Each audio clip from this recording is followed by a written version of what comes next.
Right now, just after 10 a.m. on a Friday morning, as families head to the lake for unofficial start of summer, we need to talk about safety on the water. We talked swimming safety earlier this hour.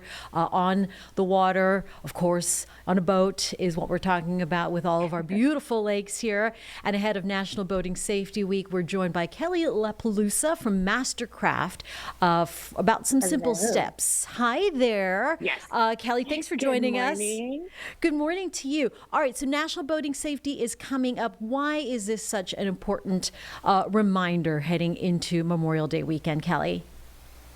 Absolutely. I am Kelly. Good to see everybody. So it is so great. Boating Safety Week. It runs through May 16th through the 22nd, and it's so important. Such a good reminder for new boaters, even for veteran boaters, that with more families heading out on the water, it means more boats heading out on the water, which means a lot more distractions, a lot more opportunities for there, to be accidents. So we love Boating Week to just have reminders for people out there, what you should do and what you shouldn't do, knowing your regulations and your laws to prevent accidents.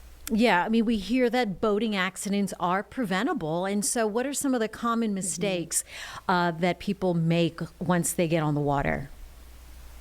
Sure. Yeah, we are seeing a lot, very simple life jackets.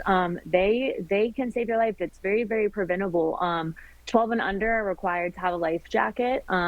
So we do unfortunately see a lot of drownings happening the last few summers. It's been very unfortunate, but very preventable.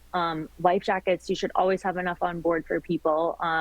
We even see just a lot of, people running shoals. So making sure you're on boats that have depth finders and up-to-date technology and things like that. So, and Coast Guard life jackets. I mean, there's a lot of confusion out there with life jackets that, are slimmer and whatnot. And I have one right here. This is the perfect regulation. So if you do knock your head, it keeps your head out of the water.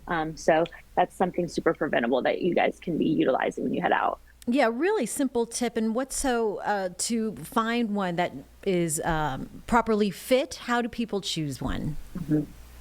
Yeah, absolutely. Coming by, our dealership here at Mastercraft, we offer tons of sizes and things like that. Tons of color options for the ladies. I know that's very important. So, going to your local dealer, we can fit you. We can figure out, what works best for you, all shapes and sizes. So that's kind of the best way to figure it out. All right. So before you leave the dock, you have a recommended check off or a pre launch checklist. What does that include?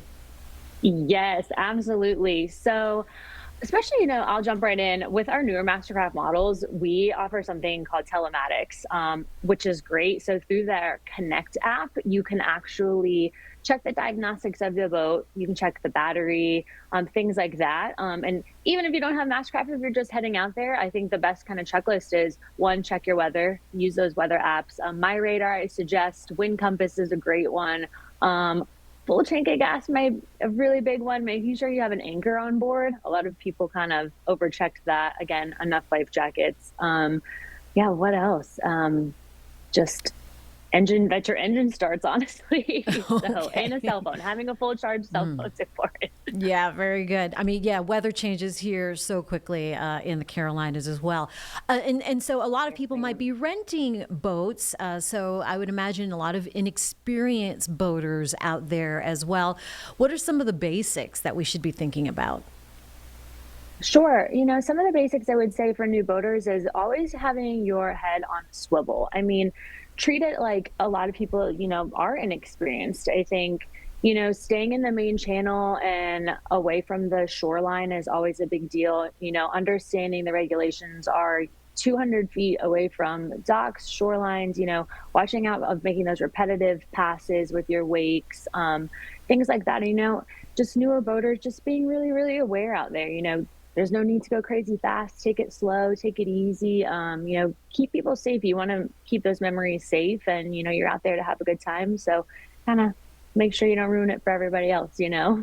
Yeah, I know I can jump into the water. I can't do those fancy tricks that we're showing from the video there Yeah, on some of the surfs. But that's very fun. How about sure. oh, let's talk about hydration and just simple basics Yes. like that. Health.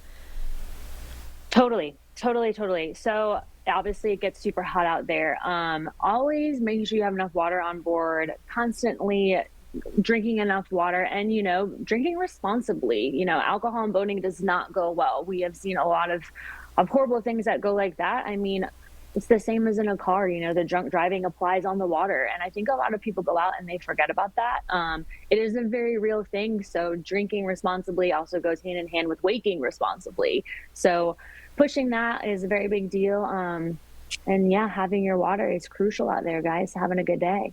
All right. If someone's planning their first boating trip, we have great lake weather coming up this weekend, and looking obviously to Memorial Day weekend. What's the number one thing you want us to remember? I think the number thing that we would like for you to remember here at Mastercraft is we want all boaters to be safe, no matter what. So make your memories, have a good time, and keep your head on a swivel is what I always say. All right, Kelle Lapelusa from Mastercraft giving us some boating safety tips as you get ready for some of that lake activity. Sounds like so much fun. All right. Kelle, thank you for joining us this morning. Appreciate you. Of course. Thank you so much. Bye.